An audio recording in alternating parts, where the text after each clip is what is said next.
When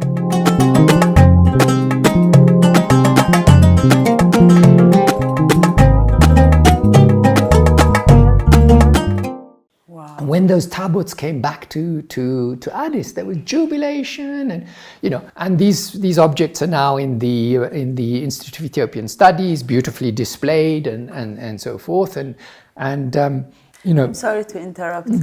Do they know what tabots are? No. Why did they take it to begin with? Just because? Well, they were looting, and they found these things in the church and so forth. I mean, I suppose the British Museum curator must have known.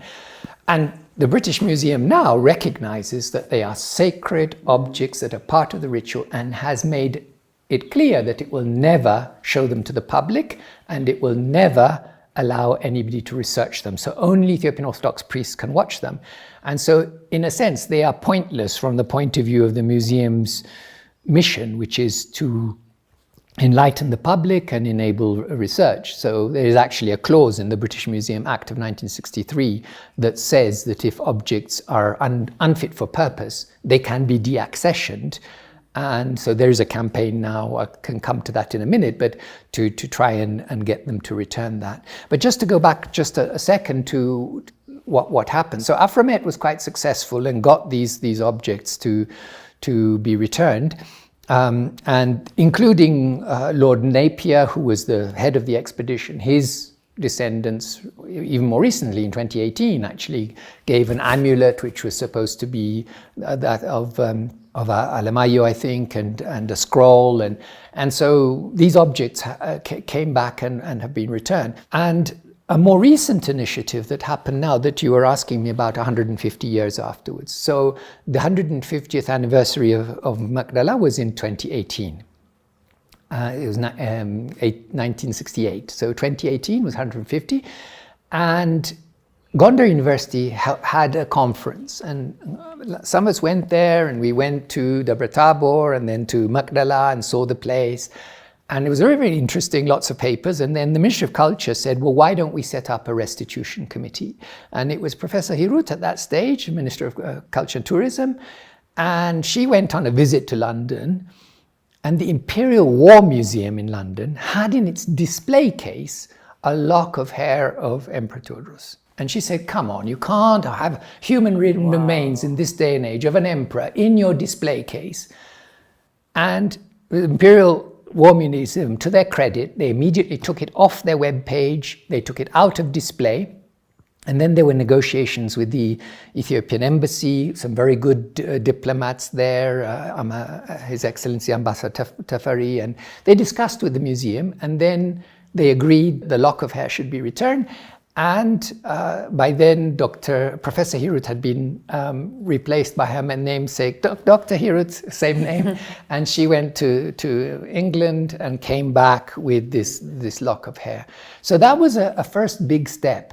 And then, sort of coincidentally, so this restitution committee, National Heritage Restitution Committee, was established, and a bunch of us were on there, some historians, the great-grandson of Emperor Theodros, people in positions of authority. There was the Gondar University president and others, the Ministry of Culture and so forth.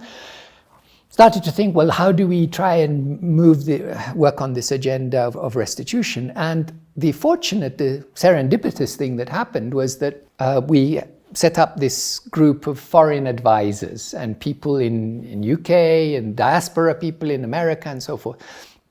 And then there was an auction being held in UK, and it was 3 beautiful beakers, horn beakers, and a manuscript and a cross.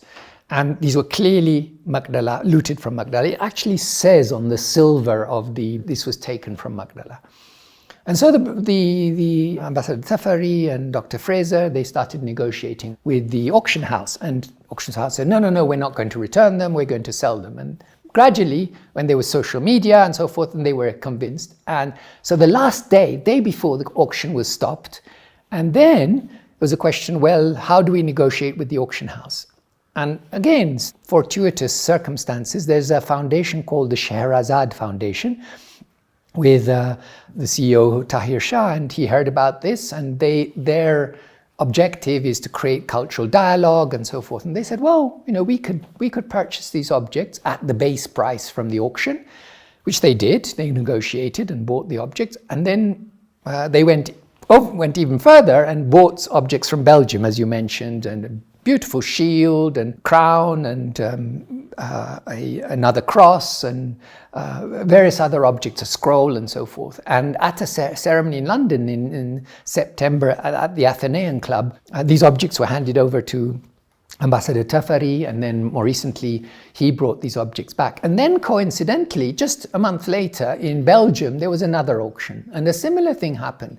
The ambassador there wrote to the auction house and they said, no, these objects were not looted, we're not going to sell them, we're not going to stop the sale, it's going to go ahead. The day before, and they even said we've consulted our lawyers and so forth, the day before, they agreed to stop the auction. And then a Dutch businessman who invested in Ethiopia, who wants to remain anonymous, he bought the objects and they were returned, and so the 16 objects were returned there. And then there was another auction in America. And this time it was a museum. Can you imagine? In California, Palm Springs Museum. A beautiful neck cross and a manuscript. And they were going to sell this in an auction. A museum that has, was very rich. And what were they selling these for? Well, to help them for their collection. I mean, pointless.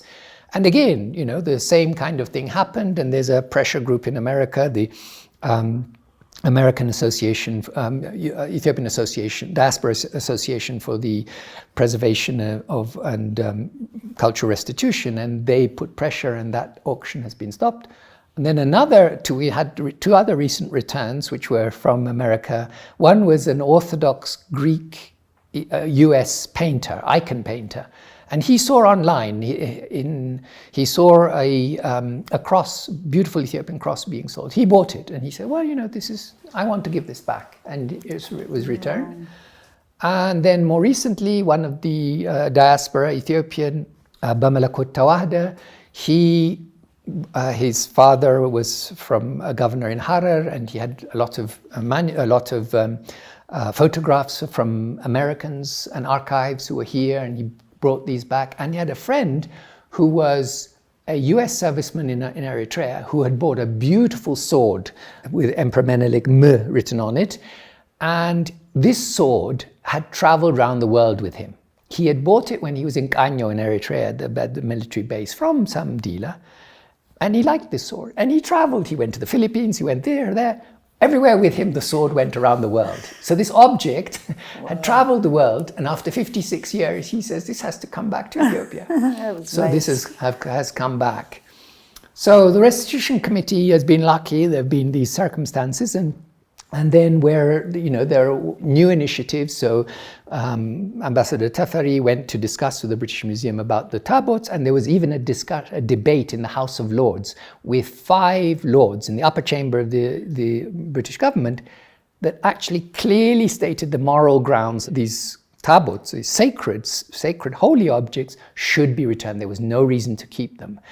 And of these 5 lords, 2 of them, one was currently a bishop and one was a former archbishop. So, and the government side was floundering in trying to respond to this. And so now the pressure is mounting. And when the Aksum obelisk, when people would laugh at my father and his colleagues and saying the Aksum obelisk will come back one day, never, they would say. But, if you knock on the door long enough, so someday it will open. And, absolutely. Absolutely. So there's that. And then just one other thing I think is important to say is that, I think the restitution thing needs to be thought of very much in terms of collaboration, cooperation, joint work. It's not a thing of, this is ours, we need it back, that kind of thing. Because that creates a break in relations. Whereas what you want is to bring history alive and create relations. So one thing that's being attempted now is, for instance, there's a cross in Cape Town that's been recently discovered from Magdala in the cathedral there. And there's another one in a church in UK.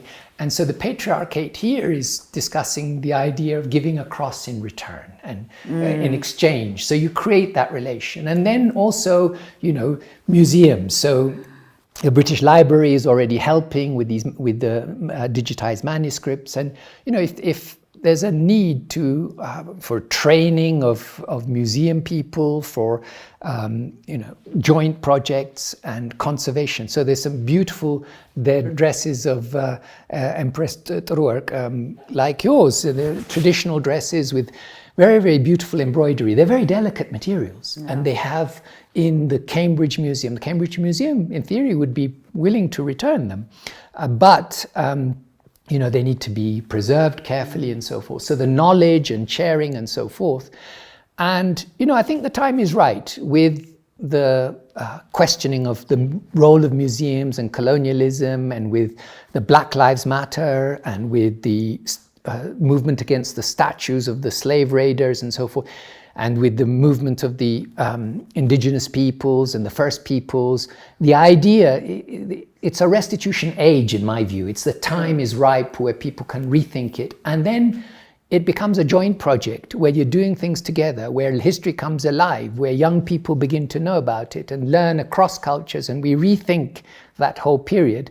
And the objects have their own lives, and some of them, obviously sacred objects, are still part of the ritual, such as the tabots.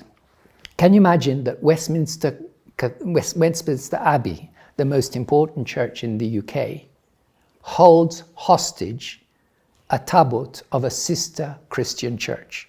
Can you imagine? It is there, and it has been hidden away because they are too ashamed and embarrassed of it. Wouldn't it be better if it comes under the Queen, and wouldn't it be better if they made a gesture of returning that? And in exchange, I'm sure Ethiopia will offer them something in exchange. And so I think this idea of the gift, the return gift and exchange, in anthropology, I'm coming back to my subject area, but there is this idea of the gift, and that is that if it is a one-way process, it breaks the relationship. But if you have the return gift, it creates an ongoing relationship. And so that's what I and some of my colleagues in the Restitution Committee, I work closely with both the international advisors and the committee here, and having this kind of making it an exciting project of not just blame, atonement and recognizing wrongs, of course, but at the same time building new relationships and rethinking history in more interesting ways and more fruitful ways. That's very true. So do we even know how much was looted? Do we even know what's out there? Regarding the Magdala loot, on what is in the museums has been inventoried by Andrew Heavens, and he was a journalist here, and he has just written a book which is about to come out in June called The Prince and the Plunder, which is about the story of Alemayo, Prince Alemayo, and he has made a very detailed inventory of all the objects in the different museums in Scotland, in various parts of the UK, and even outside Britain, but that's in the collections that are in the museums. But what is with the descendants of the soldiers, it just comes up occasionally in auctions and so forth, so we don't really know. And as for the Italian occupation, there are Badoglio and Graziani, they loaded up over 100 boxes each when they left, and we still don't know. There's a throne of Emperor Haile Selassie that was recently discovered there's a Rastafarian group in Italy, and they discovered a throne in one of the churches. And there's lots there, but the treaty after the war said that Italy would return everything within 18 months. And the only things that were returned, the Lion of Judah statue in front of the train station, and then some paintings in the parliament and some archives. But, the Aksum obelisk took a long time, and then there's so many other things there. Yeah, well, what a shame.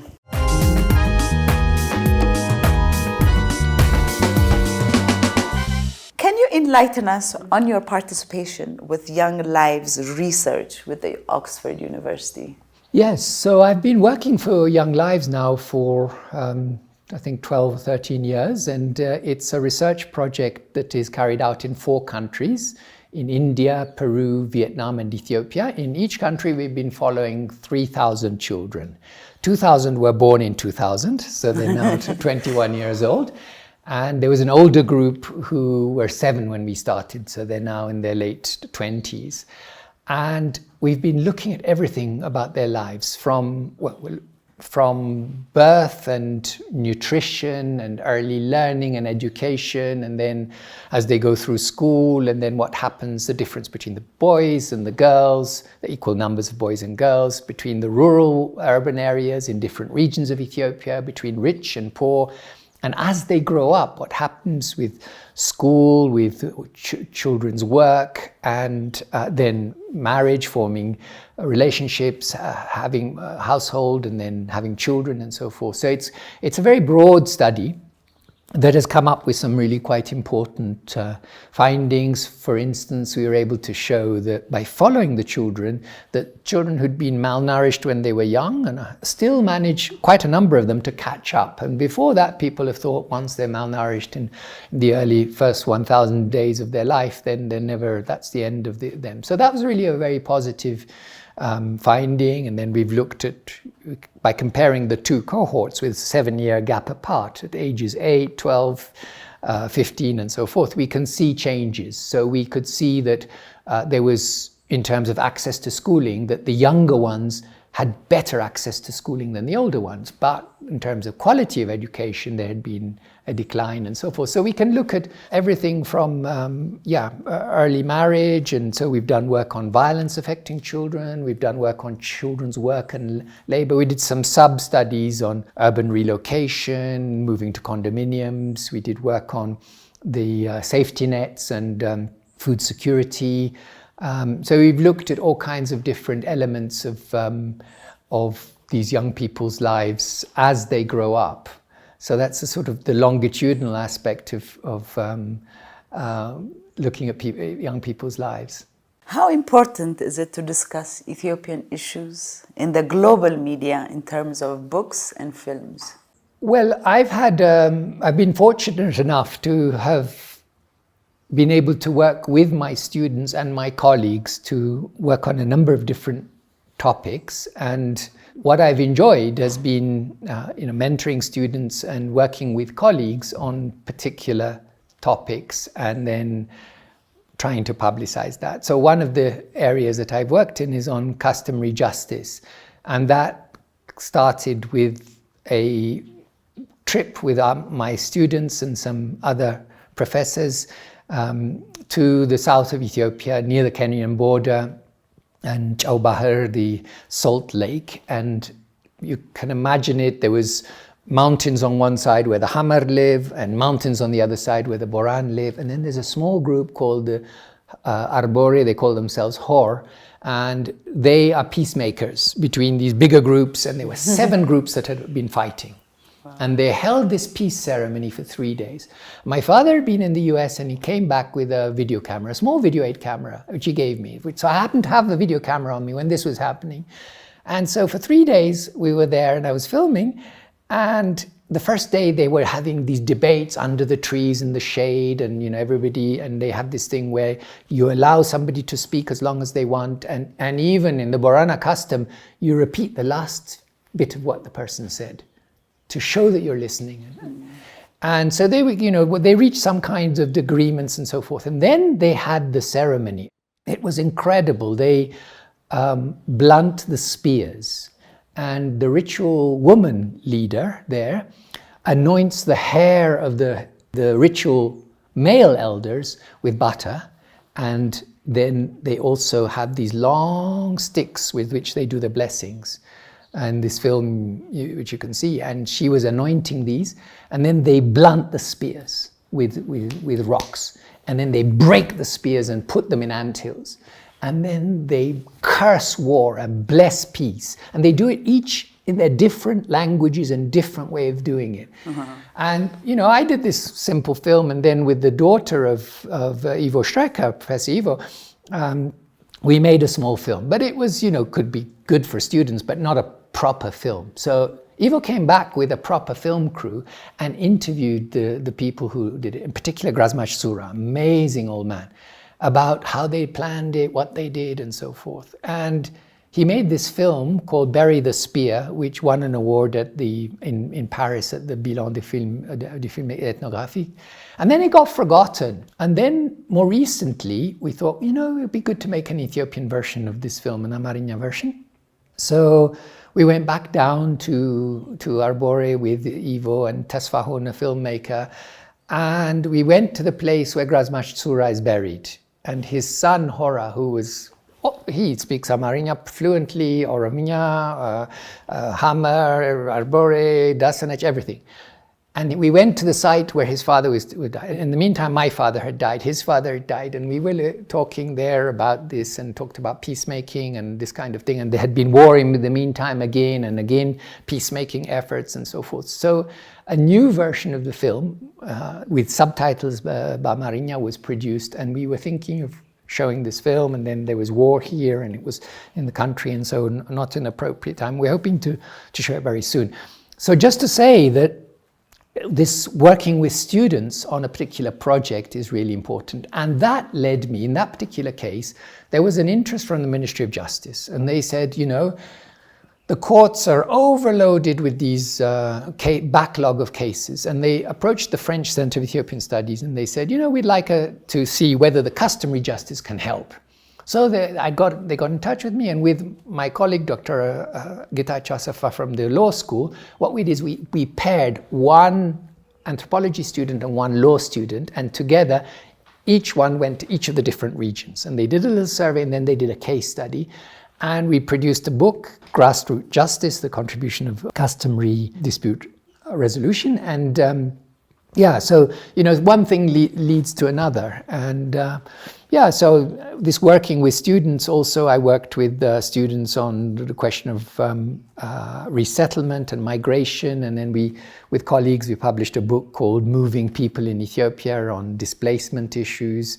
And I worked with Forum for Social Studies, which is a think tank here. And we did some work on natural resource management with the University of Sussex. Again, working with colleagues, with Dr. Iraswork, Dasalin Rahmatu and others, and did a book on natural resource management. And so this, for me, the ethic of working with colleagues and with students is what I really enjoy. And all the different projects I worked in. Another one was on craft workers, on marginal minorities of craft workers, and how, like in the caste system in Asia, the potters and the ironwork smiths and the tanners, and you see here these pottery. My father got very interested in the monasteries in North Showa of the Gadam of Bala Ij, who make these beautiful potteries, and they are excluded.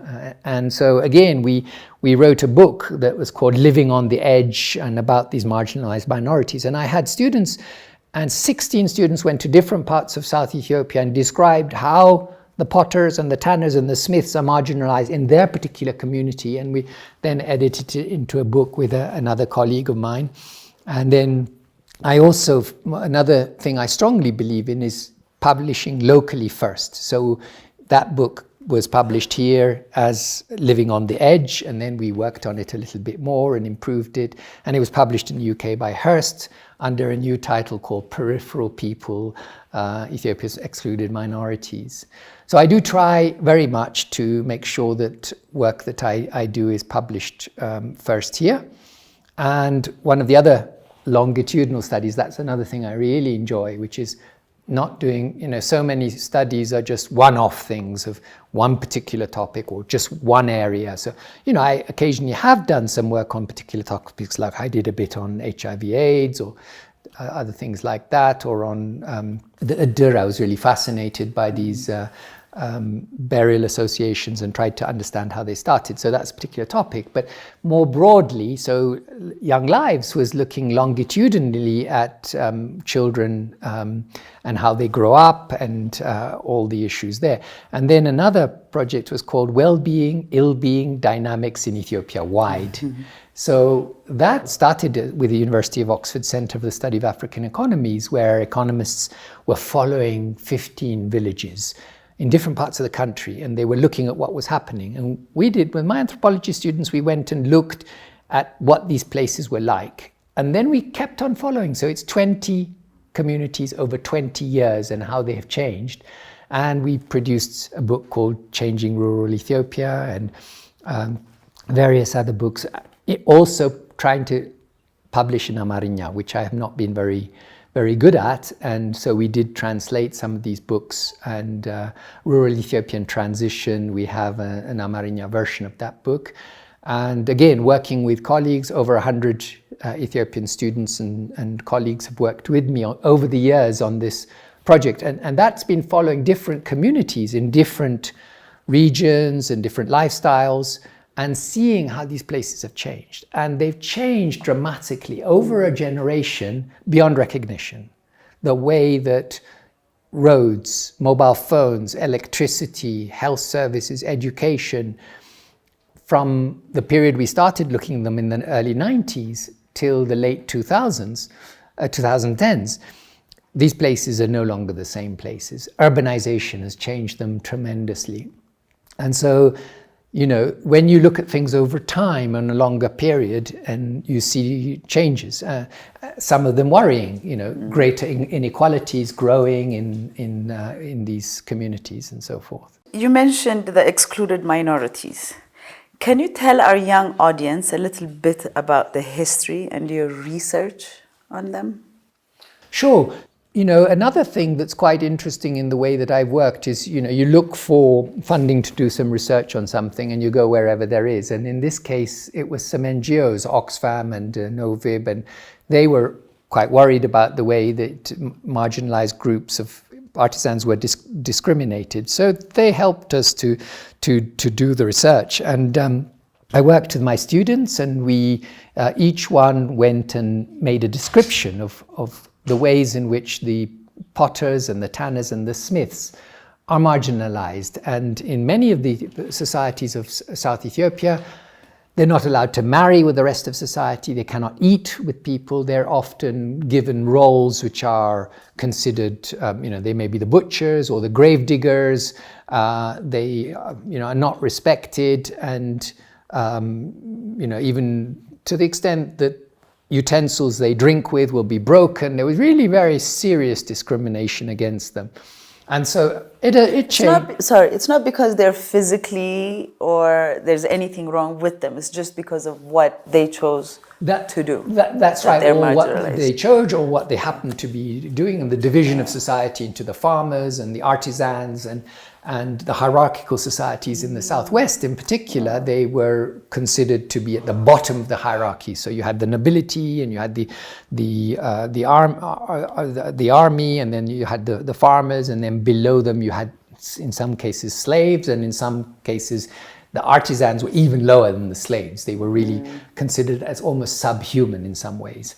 So understanding how that worked in different communities and how that was changing and why and how that can be promoted and those kinds of things was quite common. And even now in Qetselawork you can see it, the discrimination. And there was recently, the Institute of Ethiopian Studies had an Israeli anthropologist, Malka, who presented a film about called Nafkot, which we showed at the Society of Friends of the Institute of Ethiopian Studies, in which I'm part of the committee. And so, because I had an interest in this topic, I was very keen that this should also be shown. So it's still going on. It's still ongoing. It changes, and one of the interesting things is when they do better, then economically people begin to respect them. And with the land confiscation during the Derg and reallocation, some of them got land, and some of them had double income from the land and from artisan work, and some did quite well, and some migrated to towns and set up. So in Gurage there are areas where the craft workers are doing really well, and some places like Waliso, even the smiths have transitioned to modern equipment and so forth. So when they do well, people like them. It's a bit like the Azmaris, the minstrels. So the minstrels were also discriminated against and looked down on and so forth. But when they became popular singers and were recording and became wealthy, then people do marry them. They were accepted, unfortunately. Yeah. That's a shame. This is going to be our last question. Your amazing father once wrote, "Don't trust the Faranji, even if they come with aid. Do you know what he meant? Well, I think again it goes back to his mother and the way that she was concerned that the big powers were still trying to keep their hands on Ethiopia, and she thought that was wrong and campaigned against that. And when they dismantled, the British dismantled some of the infrastructure that the Italians had put in Eritrea and the ports and so forth, and she rose an upcry against that. And so I think as a historian who looked at the 19th century, which he focused on, he was very aware that the big powers were trying to still lay their hands on Ethiopia, and was very concerned about that and always very wary about that. He called me Alula.